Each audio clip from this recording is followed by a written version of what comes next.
old 401ks lying around in former employers' accounts? If you do, you ought to move them out to your own account. Use the rollover techniques to roll those into an account that you control. Let's talk a little bit about why that's important. When a company sets up a 401k plan, they have to do a lot of internal testing on that. They have annual requirements to report to the Department of Labor.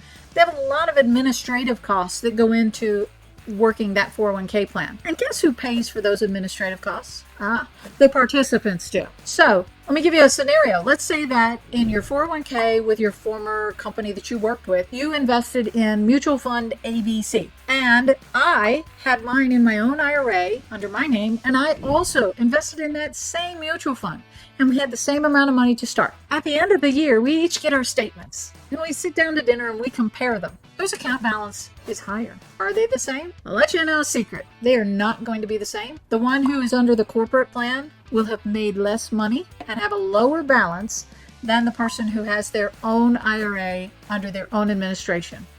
And the reason behind that return on investment being different is the administrative fees that are underlying in those accounts. So if you want to maximize the amount of money that you earn on your retirement plans, get them out of those old employer accounts and put them under your own control. The other factor is that those are under an employer's control.